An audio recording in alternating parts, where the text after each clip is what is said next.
mountains. The Idumeans were from the Caucasus Mountains. The Jewish people today are from what? Russia, right near the mountains, the Caucasus Mountains. Before that, the Asians were in those European isles.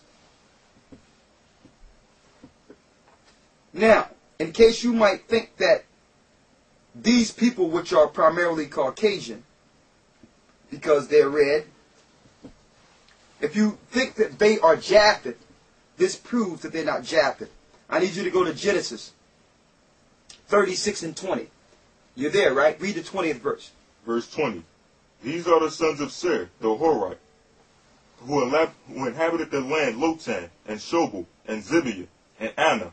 Now, it says, these are the sons of Seir, the Horite. Edom had a child named Horite, or they were called Horites in certain areas. When you look at Horite, it tells you Horite in the it's in the Hebrew, it's Horiah. Okay? It's Horiah, excuse me. And in the Hebrew, if you have your Strong's Concordance, it's 2356 in your Strong's Concordance. Look it up. And Horite in Genesis 36 from the mountains means cave dweller.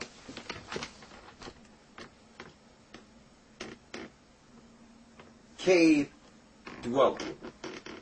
Look it up yourself. The only people that are known through history to live in caves are Caucasians. Because the other people in the earth had land. The seeds of Shem had land. The seeds of Japheth had land. And the seeds of Shem had land. There was no need to live in high terrain or mountains. But Esau, which was a different nation from Jacob, because he was a diverse nation who came later, after the land was already given to the people, had to go into the mountains because there was no land for them. Okay? That's who Edom is. And that shows why they must go and take their lands. Because there was no land promised to them. Alright? Now, we're not saying this, from a racist angle. We're saying this because this is the Bible. This is how we should teach this. This is filling in the gaps to let you know why there's so much tension and why things are going on in the earth. Because if you don't know, you'll start to blame some of these things that are happening on the Most High and think the Most High don't exist. So we must let you know that this is prophecy. This is prophecy. You need to know who are the people and who are the governments ruling today. So you'll know if you're following Satan or the Most High. Because your government is behind your religious institutions. They're behind your beliefs. They're behind your political beliefs. So you must know if you're in a satanic government. And it's our job as teachers to expose the evil. Now, let's move from Mount Seir, the Caucasus Mountains, to the next ruler. Go to the book of Obadiah to show you some more attributes of Edom, who the serpent would use through religion. Because the Most High had a belief and an understanding that he gave to his people. And he told Israel to stay away from the Gentile or the heathen customs. Because Satan had the heathens. He told Israel, stay away from the heathen customs. And he said, if you deal with the heathens, they will turn you away from following me. That's what read the Old Testament. All through the Bible. He said they're going to turn you from following me. Because the heathens had their religion from the Tower of Babel. So when the tongues were split, they took that same satanic religion from Babylon, from Nimrod, and continued those wicked practices in their respective lands. So the Most High said, not his people. I'm going to separate you from them and give you my laws, statutes, and commandments knowing one day you will have to share this to the world to condemn what Nimrod did at the tower. Let's go into it. Read the book of Obadiah. Let's go there. You there? Mm-hmm. Start at the first verse. Obadiah, verse 1. The vision of Obadiah, thus saith the Lord power concerning Edom. Concerning Edom. Edom is red. All right?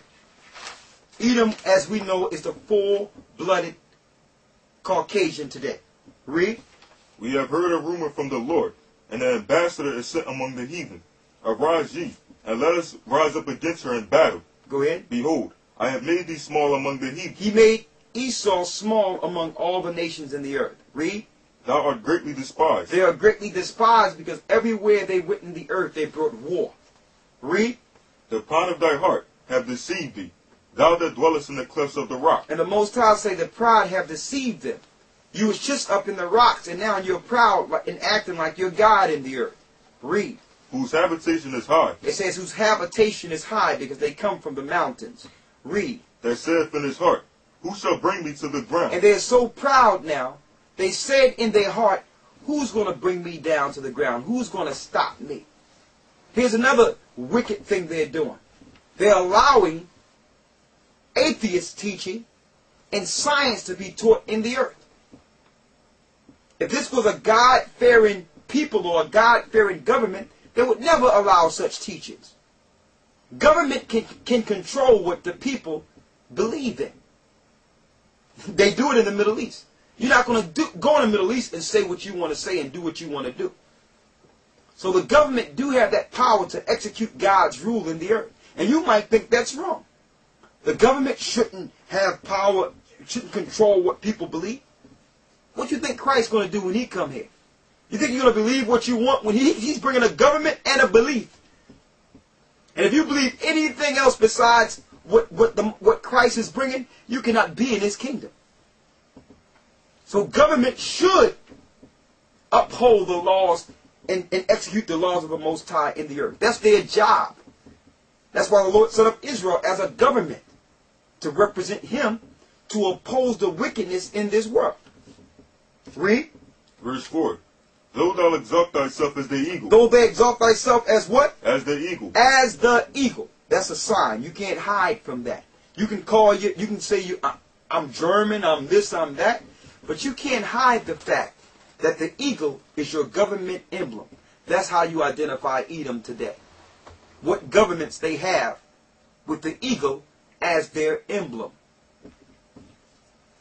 Here's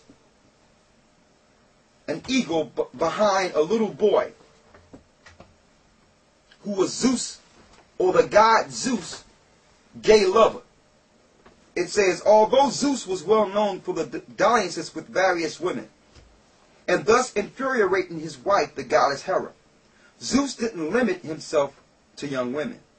At least once he also fell in love with a young boy. Now don't forget, Zeus is the greatest god in Greek mythology. And in Greek mythology, he fell in love with a young boy named Ganymede, son of King Tros of Troy. And what do this little boy have behind him? Zeus, gay lover, an eagle. Read that again. Though thou exalt thyself as the eagle. So the Greek's emblem is the eagle. The Roman Empire emblem is the bald eagle. The Roman Empire. America emblem. You see it on the post office. It's the eagle. You see it on your dollar, on your quarter. The eagle. See here.